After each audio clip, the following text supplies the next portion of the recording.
Assalamualaikum warahmatullahi wabarakatuh. Alhamdulillahirobbilalamin, dalam perjalanan wisata religi atau napak spiritual malam hari ini tertuju pada tujuan makam keramat Syekh Aisyar atau yang lebih dikenal dengan sebutan Ki Mas Jung dan Ki Agus Ju yang letaknya di Kampung Telaya, Desa Sempu, Serang, Banten.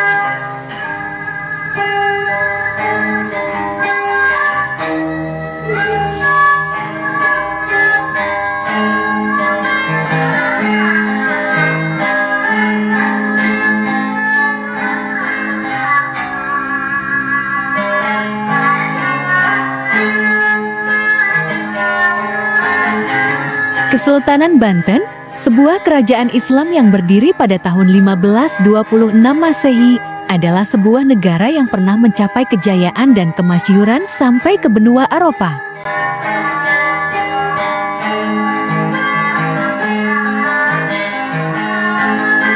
Ada dua tokoh yang mempunyai pengaruh sangat penting terhadap berdirinya Kesultanan Banten.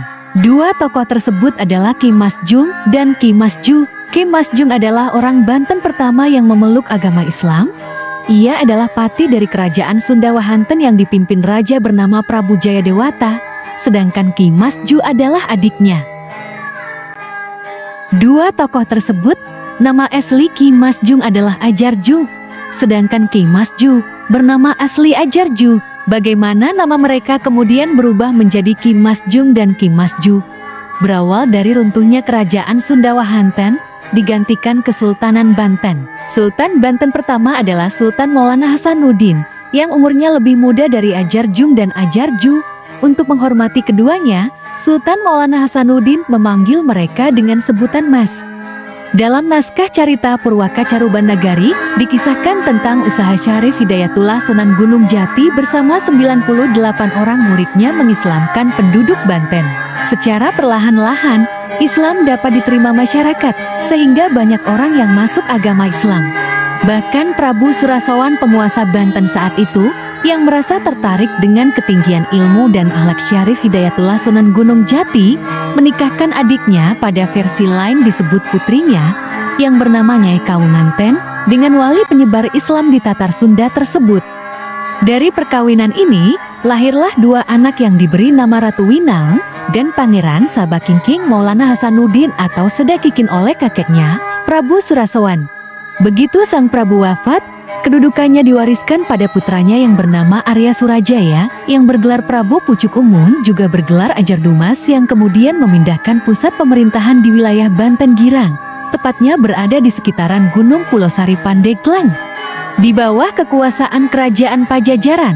Pada masa itu, agama yang diakui secara resmi masihlah Hindu. Sementara itu, Sunan Gunung Jati kembali ke Cirebon untuk menduduki posisi Bupati Cirebon, menggantikan Wa atau pamannya yaitu Pangeran Cakrabuana yang wafat. Pangeran Hasanuddin lebih memilih tetap tinggal di Banten untuk menjadi guru agama Islam dan mendirikan pesantren. Selanjutnya, ia dikenal memiliki banyak santri sehingga diberi gelar Syekh. Sejak itu, ketenarannya jauh melampaui karisma Bupati Banten, yaitu pamannya sendiri Prabu Pucuk Umun. Dan sejak itulah, hubungan keduanya berubah tidak harmonis. Meskipun berbeda tempat, namun Maulana Hasanuddin tetap sering bersilaturahmi dan mengunjungi ayahnya. Waktu berlalu, hingga suatu hari Sunan Gunung Jati memberi tugas kepada anaknya untuk melanjutkan tugasnya menyebarkan dakwah di kota Banten, karena ilmu agama Maulana Hasanuddin yang dianggap telah berkecukupan. Tugas itu pun disanggupi Maulana Hasanuddin. Bersama para santri didikannya, ia menyebarkan dakwah Islam dari gunung ke gunung di sekitar Banten hingga ke ujung kulon. Upaya Maulana Hasanuddin Banten dalam menyebarkan agama Islam bukan tak mengalami hambatan, yang terbesar justru datang dari Prabu Pucuk Umun. Ia bersikeras ingin mempertahankan ajaran Sunda wiwitan agama Hindu yang dipengaruhi kepercayaan animisme sebagai satu-satunya agama resmi. Hal ini tidak menggentarkan semangat Maulana Hasanuddin, ia justru terus menyebarkan dakwah Islam dengan gencar. Dikisahkan ketika Maulana Hasanuddin akan menyebarkan agama Islam ke wilayah pusat kerajaan di daerah Gunung Pulosari, Maulana Hasanuddin tidak langsung masuk ke Gunung Pulosari. Beliau terlebih dulu singgah di Banten Girang di daerah Sungai Dalung Serang, yang merupakan pintu gerbang memasuki wilayah kerajaan koloni Pakuan Pajajaran. Kedatangan Maulana Hasanuddin di Banten Girang disambut hangat oleh kakak beradik yang menampuk jabatan di situ, yakni Ki Azhar Jong dan Ki Azhar Jiu. Keduanya bahkan langsung masuk Islam tanpa kendala apapun, lalu mereka dijuluki oleh Maulana Hasanuddin dengan sebutan Mas Jong. Berikut anak-anaknya yang laki-laki dipanggil Ki Mas, dan yang perempuan dipanggil Nyi Mas dan Agus Jiu. Berikut keturunannya yang laki-laki tua dipanggil Ki Agus, muda dipanggil Entol, perempuan dipanggil Nyi Ayu. Ki Mas Deong dan Ki Agus Jiu merupakan sahabat sekaligus murid setia Maulana Hasanuddin. Mereka bertiga lalu mendatangi Prabu Pucuk Umun di Pulosari untuk memeluk Islam. Tetapi ajakan itu ditolak. Prabu Pucuk Umun justru menantang dan ingin menjajal kesaktian Maulana Hasanuddin di hadapan para ratu Pakuan dan Pajajaran di daerah Tegal Papak. Waringin Kurung sekarang berada di wilayah Kabupaten Serang, lokasinya berbatasan dengan kota Cilegon. Prabu Pucuk Umun menantang keponakannya untuk berperang, bukan duel, melainkan adu ayam jago untuk menghindari jatuhnya korban jiwa. Jika ayam jago Pucuk Umun kalah, maka jabatannya sebagai Bupati Banten Girang akan diserahkan pada Maulana Hasanuddin, dan sebaliknya, jika ayam jago Maulana Hasanuddin yang kalah, maka dakwahnya harus dihentikan. Tantangan itu pun diterima Maulana Hasanuddin.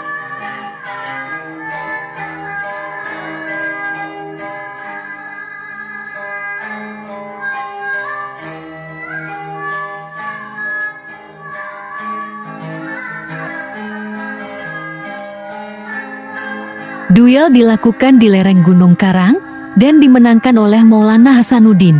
Karena bantuan pengawalnya yang juga ulama berilmu tinggi, ia adalah murid dari Sunan Ampel, yaitu Syekh Muhammad Syoleh, yang atas izin Allah lantas menjelma menjadi ayam jago. Setelah memenangkan duel tersebut, Pucuk Umun menepati janjinya dengan menyerahkan tahta Bupati Banten. Selanjutnya, ia dan para pengikutnya mengasingkan diri ke pedalaman Banten, tepatnya di sekitar Gunung Kendeng. Atas perintah Pucuk Umun, para pengikutnya diminta menjaga serta mengelola kawasan tersebut. Konon inilah yang menjadi awal mula orang Kanekes, yang dikenal juga dengan sebutan suku Badul.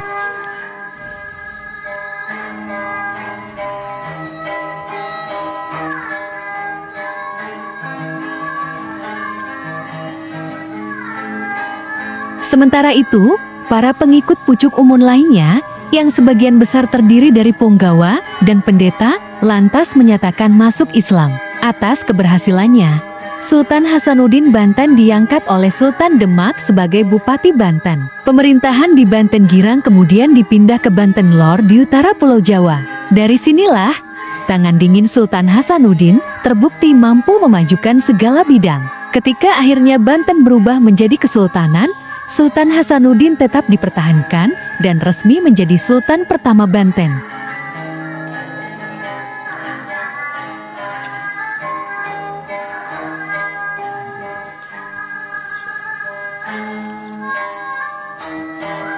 Mengenai peranan Ki Mas Jong Ki Mas Jiu sebagai penduduk asli Banten yang secara sukarela memeluk agama Islam dan membantu perjuangan Maulana Hasanuddin dalam penyebaran agama Islam, hingga berdirinya Kerajaan Islam Banten.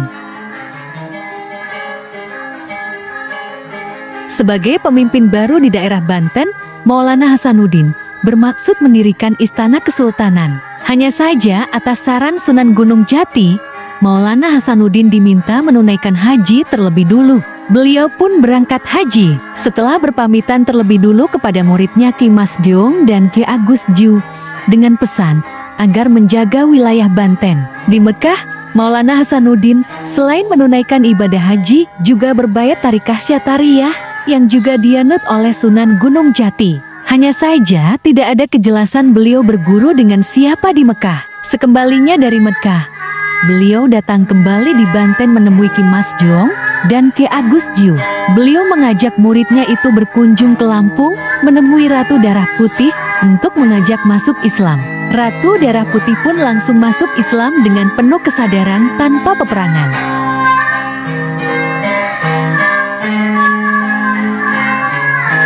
Setelah berhasil mengajak penguasa Lampung masuk Islam, Maulana Hasanuddin kembali ke Banten Girang. Beliau menginginkan mendirikan kota negara di sebelah utara Banten Girang. Beliau menunjuk Teluk Banten yang masih berbentuk rawa-rawa dan tambak sebagai basis kekuasaan politiknya. Pilihan beliau jatuh pada Dusun Pancaniti. Maulana Hasanuddin dinobatkan sebagai penguasa Pulau Jawa bagian Barat, perwakilan Kesultanan Demak. Beliau disumpah jumeneng di atas batu gilang mengikuti tradisi Raja-Raja Jawa sebagai Sultan Banten pertama pada tahun 1552 Masehi. Upacara ini dipimpin langsung oleh Sunan Gunung Jati sebagai wakil Sultan Demak. Beliau membangun pusat kekuasaan dengan terlebih dulu mendirikan Masjid Agung Lumbung di Banten Lama, Surosawan. Beliau menjadikan masjid sebagai pusat dakwah sekaligus pusat berkumpulnya Sultan dengan rakyatnya. Beliau dibantu Ki Mas Jeong dan Ki Mas Ju menata kawasan Surosawan sebagai cikal bakal pusat pemerintahan dan perdagangan.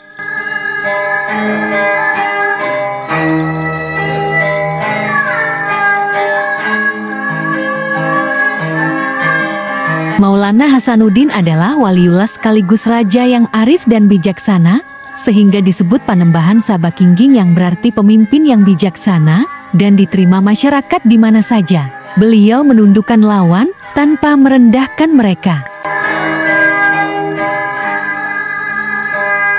Beliau menyebarkan Islam tanpa peperangan dan pertumpahan darah. Sekalipun bukan dari Banten asli, melainkan keturunan Jawa, beliau sangat dihormati oleh rakyatnya baik di Jawa Barat maupun Lampung. Keistimewaan beliau yang lainnya adalah keturunan beliau sekalipun menjadi raja, namun rata-rata menjadi ulama. Beliau wafat pada 1570 Masehi dan dikebumikan di sebelah utara Masjid Agung Banten Lama.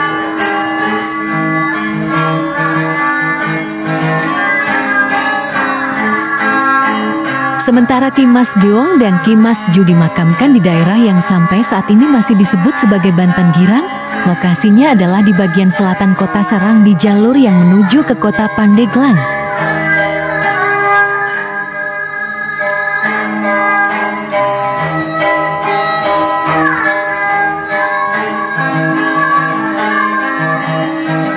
Disinilah di desa Sempu Banten Girang Syekh Azhar Ki Mas Jeong, Ki Mas Ju dikebumikan, dan banyak sisa-sisa peninggalan zaman dulu semasanya dalam bentuk artefak, guci, piringan, uang logam dan kertas, nampak diterpampang di etalas ruangan makam yang dikeramatkan.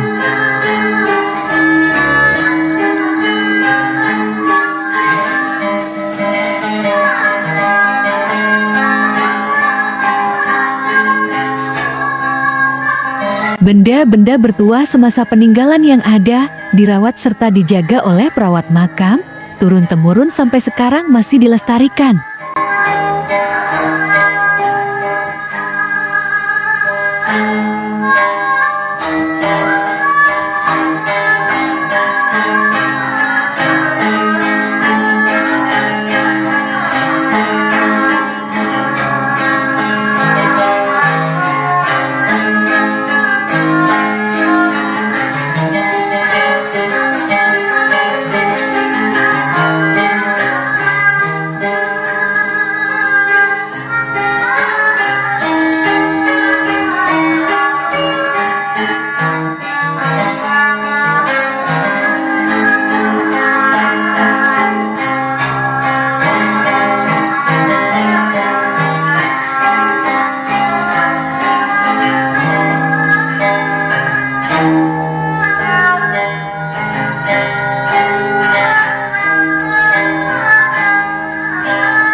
Setelah menimbang ukuran silaturasa, apa yang sudah menjadi itikad, niat yang ada, kami bersama rombongan jamaah melangkah masuk ke dalam area makam keramat Ki Mas Jung dan Ki Mas Ju.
Dengan seksama, kami bersama rombongan jamaah mempersiapkan untuk membuka doa hadiroh tawasul wabil khususan untuk makbarokah sohibul makam, tidak melepaskan unsur adab akhlak yang ada.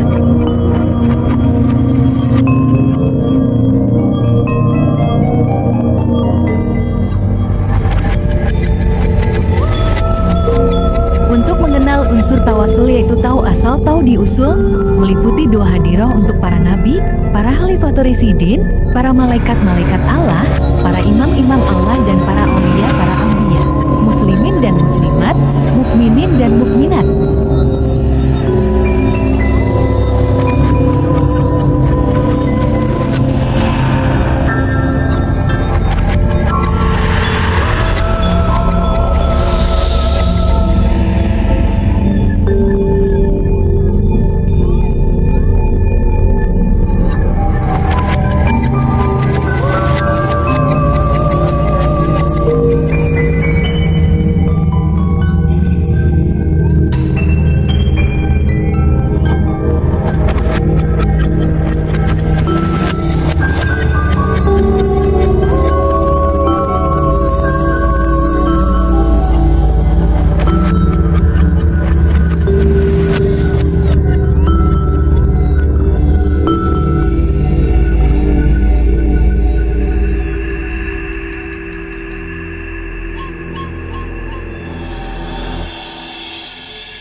Alhamdulillahirobbilalamin, doa hadiroh tawasul pun selesai sudah, mengembalikan unsur hidup menghidupkan, kembali kepada hablum minallah dan hablum minanas.